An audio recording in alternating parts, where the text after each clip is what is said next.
ଷଷ୍ଠ ସ୍କନ୍ଧ ଚତୁର୍ଦଶ ଅଧ୍ୟାୟ। ରାଜୋବାଚ। ଚରଣ ଧରି ରାଜା ସାନନ୍ଦ ମନେ କରି ପୂଜା। ଭୌମନୀୟ ସମ୍ଭବ କଥା ବୃତ୍ର ଅସୁରର ବ୍ୟବସ୍ଥା। ରଜତାମସ ଭାବ ତାର ପାପୀ ଅଟଇ ବୃତ୍ରାସୁର।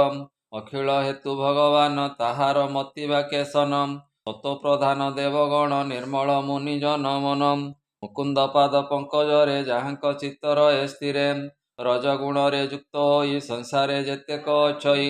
ଏହାଙ୍କ ମଧ୍ୟ ଯେଉଁ ଜନ ଶ୍ରେୟ କରଇ ଆଚରଣ। ମୋକ୍ଷକୁ ବାଞ୍ଚି ଏ ସଂସାରେ ସିଧେ ଯେ ଅଛନ୍ତି ଅପାରେ। ଏହାଙ୍କ ମଧ୍ୟ ଯେଉଁ ଜନ କଷ୍ଟେ ଲଭଇ ମଘବାନ। ଦୁର୍ଲଭ ମୁନିମାନଙ୍କର ବିଷ୍ଣୁ ଭକତ ଯେଉଁ ନର। ଏ କୋଟିକେ ଗୋଟିଏ ଯେ ଥାଇ ଶୁଣିବା ସାବଧାନ ହୋଇ। ସ୍ୱଭାବେ ବୃତ୍ର ଅତି ପାପ ଲୋକଙ୍କୁ ଦେଲା ଅତି ତାପ। କେମତେ ମହାଘୋର ରଣେ ମତି ହୋଇଲା ନାରାୟଣେ। ଏଣେ ସଂଶୟ ମୋର ମନ କହିବା ମୋତେ ତପୋଧନ। ତବାଚ। ଏ ବୃତ୍ର ଘୋର ସଂଗ୍ରାମରେ ବଳେ ତୋଷିଲା ଚକ୍ର ବଜ୍ରଧରେ। ଏ ସନ୍ତୋଷେ ରାଜା ପ୍ରଶ୍ନ ଶୁଣି ଆନନ୍ଦ ସେବା ଦାରାୟଣୀ। ହରସ ହୋଇ ମୁନିବର ବଚନ କହନ୍ତି ମଧୁର। ଶ୍ରୀଶୁକବାଚ। ଶୁଣ ରାଜନ ଏକ ମନେ ଏ ଇତିହାସର ବଚନେ। ବେଦବ୍ୟାସଙ୍କ ବାକ୍ୟ ମୁହିଁ ନାରଦ ମୁଖୁ ଶୁଣିଲଇଁ।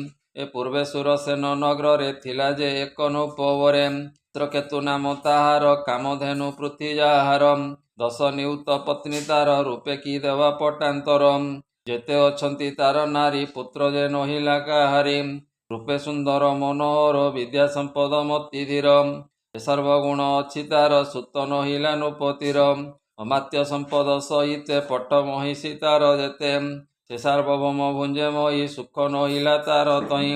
ଶୁଣ ରାଜନ ଏକ ଦିନେ ଚିତ୍ରକେତୁ ରାଜଭବନେ। ଏ ଅଙ୍ଗିରା ଋଷି ଆଦି ଯେତେ ମିଳିଲେ ରାଜାର ଅଗ୍ରତେ। ସ୍ୱଇଚ୍ଛା ଲୋକରେ ବିହରେ ମିଳିଲେ ଚିତ୍ରକେତୁପୁରେ। ତାହାକୁ ଦେଖି ସେ ରାଜନ ତକ୍ଷଣେ ତ୍ୟଜିଲା ଆସନ। ଉତ୍ତମ ଆସନେ ବସାଇ ପୂଜିଲେ ପାଦ୍ୟ ଅର୍ଘ୍ୟ ଦେଇ। ସୁଖେ ଆସନେ ଋଷି ବସି ଚିତ୍ରକେତୁକୁ ପରଶଂସି। ଭକତି ଦେଖିଣ ତାହାର ଆନନ୍ଦ ହୋଇ ଋଷିବର। ରାଜାକୁ କରି ଆରାଧନ କହନ୍ତି ମଧୁର ବଚନ। ଅଙ୍ଗିରାବାଚ। ଓ ନୃପ ଚିତ୍ରକେତୁ ଶୁଣ ତୁମ୍ଭର ପରମ କଲ୍ୟାଣ। ତୁମ୍ଭର ମୋହି ଅଛି ଯେତେ କୁଶଳ ଟିକିଏ ସମସ୍ତେ। ପୁରରେ ଜନ ଆଦି ଯେତେ ଅମାତ୍ୟ ଗଣକ ସହିତେ। ଦ୍ୱାରା ଅପତ୍ୟ ବନ୍ଧୁ ଯେତେ ସମ୍ଭୂତ ରାଜ୍ୟର ସହିତେ। ଯାହାର ଆତ୍ମା ରାମ ବଶ ତାହାର ବସେ ଅଶେଷ। ଯାହାର ଆତ୍ମା ବଶ ହୋଇ ସର୍ବତ୍ର ପୂଜ୍ୟ ସେ ଅଟଇ। ଆତ୍ମା ଆତ୍ମ ସମ୍ପଦ ଯେତେ ଅମାତ୍ୟ ପୁରସ୍ତା ସହିତେ। ଏ ତୁମ୍ଭ ପ୍ରିୟ ନୁହେଁ କେହି ଏମତ ପ୍ରାୟ ମୁଁ ମଣଇ। ଏ ଚିନ୍ତାରେ ମଳିନ ଅଧର ଅଲବ୍ଧ କାମ ନୃପବର। ହୃଦରେ ପୁତ୍ର କାମୀ ହୋଇ ବିଭସେ ମୁନିକୁ କହଇ। ରାଜବାଚ। ଭୌମୁନି ତୁମ୍ଭ ଅଗୋଚରେ କେହ ବା ଅଛି ଏ ସଂସାରେ। ପ୍ରାଣୀର ଅନ୍ତର ବାହାରେ ଦେଖ ତପସ୍ୟା ପ୍ରଭାବରେ। ତୁମ୍ଭର ଆଜ୍ଞା ପରମାଣେ କହିବି ଶୁଣ ସାବଧାନେ। ହୃଦୟ ଚିନ୍ତିତ ମୋର ପ୍ରଶ୍ନ ସେ କଲ ମୁନିବର। ମୁନିମାନଙ୍କ ଯେ ଦୁର୍ଲଭ ଏ ଆଦି ଐଶ୍ୱର୍ଯ୍ୟ ସମ୍ପଦ। ପୁତ୍ର ବିହୀନେ ମୋର ଦେଇ ସୁଖ ନୁହଁ ସର୍ବଦେଇ। କ୍ଷୁଧା ତୃଷାରେ ଯେନେ ଜନ ଦିନକୁ ଦିନ ହୁଅନ୍ତି କ୍ଷୀଣ। ଭୌମ ଆଭାଗ ମୁନିବର ଯେମତେ ତରଇ ସଂସାର। ପିତୃଗଣରୁ ମୋତେ ପାର କରିବା ହେଉ ମୁନିବର। ପୁତ୍ରରେ କରି ଯେବେ ମୁହିଁ ଦୁଷ୍କର ମାୟାକୁ ତରଇ। ଶ୍ରୀଶୁକବାଚ। ରାଜାର ଶୁଣି ଏ ବଚନ କୃପା କଲେ ବ୍ରହ୍ମାନନ୍ଦନ। ଯଜ୍ଞକୁ କରି ମୁନିବର ଆରାଧି ଅଖିଳ ଈଶ୍ୱର। ରାଜାର ଜ୍ୟେଷ୍ଠ ଯେଉଁ ନାରୀ କୃତଦ୍ୟୁତି ନାମ ତାହାରି। ଏ ଚରୁ ତାହାକୁ ନେଇ ଦେଲେ ରାଜାକୁ ଏମନ୍ତ କହିଲେ।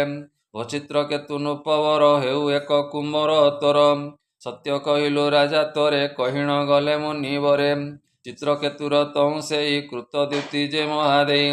ଚରୁ ଭୋଜନର ମାତ୍ରକେ ଗର୍ଭ ଧଇଲା ସେଉ ସୁଖେ। ଅଗ୍ନିର କୁମାର ଯେମତେ ଗର୍ଭେ ଧଇଲା ସେହି ମତେ। ତାହାରେ ଗର୍ଭ ପ୍ରତିଦିନେ ଶୁକ୍ଳ ପକ୍ଷରେ ଚନ୍ଦ୍ର ଯେନେ। ଚିତ୍ରକେତୁ ହରସ ମନ ଗର୍ଭ ବଢିଲା ଦିନୁ ଦିନ। ହେମନ୍ତ ସମ୍ପୂର୍ଣ୍ଣ ବର୍ଷରେ ଜନ୍ମିଲା ତାହାର କୁମରେ। ଚିତ୍ରକେତୁର ଯେତେ ଲୋକ ହରସ ହୋଇଲେ ଅନେକ। ହରସ ହୋଇ ସେ ରାଜନ ତକ୍ଷଣେ କଲା ସ୍ନାହାନ। ସନ୍ତୋଷ ମନେ ନୃପବର ଭୂଷିତ ହୋଇ ଅଳଙ୍କାର। ବ୍ରାହ୍ମଣ ଆଣି ବେଦ ଧର୍ମ କଲା ସେ ପୁତ୍ର ଜାତ କର୍ମ। ବ୍ରାହ୍ମଣେ ସୁବର୍ଣ୍ଣ ରଜତ ଦେଲା ଧେନୁ ଶତ ଅୟୁତ।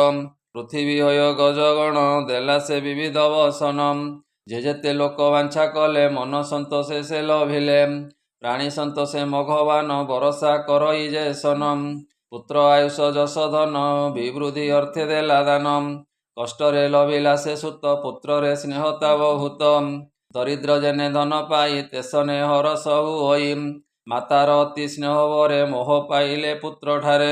ଏ କୃତ ଦ୍ୟୁତି ସପତ୍ନୀ ମାନେ ଦୁଃଖିତ ସନ୍ତତି କାରଣେ। ଚିତ୍ରକେତୁ ଯେ ସ୍ନେହ ବହି କୃତ ଦ୍ୟୁତିର ପୁତ୍ର ତହିଁ।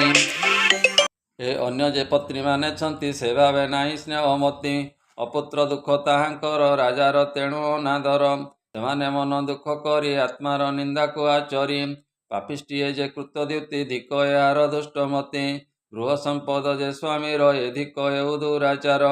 ଏ ସପତଣୀର ଚରଣେ ଦାସୀ ହୋଇଲୁ ଅକାରଣେ। ଦାସୀର କିଅ ବା ସନ୍ତାପ ସେ ଯେବେ ସ୍ୱାମୀର ସମୀପ। ମନ ଲଭିଲୁ ଅନୁକ୍ଷଣେ ଦାସୀର ଦାସୀ ହୋଇ ଯେନେ। ସକଳେ ଏକ ଚିତ୍ତ ହେଲେ ରାଜାର ହିଂସା ଆଚରିଲେ। ଦାରୁଣ ଚିତ୍ତ ସ୍ତ୍ରୀ ଜନ କ୍ରୋଧେ ହୋଇଲେ ହତ ଜ୍ଞାନ। ସ୍ୱାମୀକି ଅତି କ୍ରୋଧ କଲେ ଗରଳ କୁମରକୁ ଦେଲେ। ଏହା ନ ଜାଣେ କୃତ ଦ୍ୟୁତି ସପତ୍ନୀ ମାନଙ୍କର ଗତି। ପୁତ୍ର ଶୁଆଇଥିଲା ଘରେ ଗଲା ସେ ଅନ୍ୟାନ୍ୟ ବ୍ୟବହାରେ। ଅନେକ ବେଳ ଶୋଇଥିଲା ପୁତ୍ର ଆଣିବା ଅର୍ଥେ ଗଲା। ଓ ସଖୀ ପୁତ୍ର ଆଣ ମୋର ଧାଇକୁ ବୋଇଲା ଉତ୍ତର। ତାହାର ଆଜ୍ଞା ପାଇ ଧାଇ ବାଳକ ନିକଟେ ମିଳଇ। ଦେଖିଲା ପୁତ୍ର ଅଛି ଶୋଇ ନିବୃତ୍ତ ନେତ୍ର ତାର ହୋଇ। ଶରୀରେ ପ୍ରାଣ ନାହିଁ ତାର ଦେଖି ସେ ପଡ଼ିଲା ଭୂମିର। ହତ ଦେଖିଣ ତାର ଧ୍ୟାଇ ପଡ଼ିଲା ଅଚେତନ ହୋଇ। ବେନି କରରେ ହୃଦ ତାଡ଼ି ଆରତେ ଛାଡ଼ୁଅଛି ରଡ଼ି। ତା ଦେଖି ପାଟ ମହାଦେଇ ଧାଇଁଲା ଅସମ୍ଭାଳ ହୋଇ। ପୁତ୍ରର ନିକଟେ ମିଳିଲା ମୃତ ପୁତ୍ରକୁ ସେ ଦେଖିଲା। ମହାକ୍ରୋଧରେ ଶୋକ ଭରେ ଭୂମିରେ ପଡ଼ିଲା ନିର୍ଭରେ। ତକ୍ଷଣେ ମୋହକୁ ପାଇଲା କେଶବସନ ଖସିଗଲା। ରାଜାର ଅନ୍ତପୁର ଜନ ସ୍ତ୍ରୀ ପୁରୁଷ ହେ ରାଜନ। ରୋଦନ ଶୁଣି ସେ ଧାଇଁଲେ ତୁଲ୍ୟ ଶୋକକୁ ସେ ଧଇଲେ। କହିବା ଶୁଣ ନୃପବର ଯେତେକ ସପତ୍ନୀ ତାହାର। ଅନ୍ତରେ ସୁଖ ସେ ଆଚରି ବାହ୍ୟ କପଟ ଶୋକ କରି। ଏ ପୁତ୍ର ମରଣ ରାଜା ଶୁଣି ମୃତ୍ୟୁର କାରଣ ନ ଜାଣି। ଶୋକରେ ନଦୀ ସହି ପଥ ମୋହରେ ହୋଇ ଜ୍ଞାନ ହତ। ସ୍ନେହ ହେତୁରୁ ଶୋକ ଚଢ଼ି ମୂର୍ଚ୍ଛିତ ହୋଇ ଗାଢ଼େ ପଡ଼ି। ଅମାତ୍ୟ ଆଦି ଯେତେ ଜନ ଦେଖୁଅଛନ୍ତି ହେ ରାଜନ। ମୃତ ବାଳକ ପାଦ ତଳେ ପଡ଼ିଲା ଯାଇ ଜ୍ଞାନ ଭଳେ। ଏ ଖସିଣ ପଡ଼ିଅଛି କେଶ ବିଚିତ୍ର ପରିଧାନ ବାସ। ଦୀର୍ଘ ନିଶ୍ୱାସ ସେ ଛାଡ଼ଇ ନୟନୁ ଅଶ୍ରୁ ଜଳ ବହି। ନିରୋଧ କଣ୍ଠ ଦ୍ୱାର ହୋଇ ବଚନ ନ ପାରଇ କହି। ପତିର ଦେଖି ଶୋକ ଭର ମୃତ୍ୟୁକୁ ଦେଖିଣ ପୁତ୍ରର। ବିଚିତ୍ର ବିଳାପ କରଇ କୃତ ଦ୍ୟୁତି ସେ ମହାଦେଇ। ଧନ ଯୁଗଳରେ ତାହାର ମଣ୍ଡିତ କୁଙ୍କୁମ ପଙ୍କର। ଅଞ୍ଜନ ସହିତେ ଲୋତକ ସେ ସ୍ଥନ ଯୁଗଳ ଧୌତ। କେଶ ହୋଇଲା ଅସମ୍ଭାଳ ଖସି ପଡ଼ିଲା ଫୁଲମାଳ। ପୁରରି ପ୍ରାୟ ସେ ବିକଳ ନୟନୁ ବହେ ଅଶ୍ରୁ ଜଳ। ହେ ବିଧି ତୋମତି ଦାରୁଣ ବାଳକ ପ୍ରାୟ ଆଚରଣ।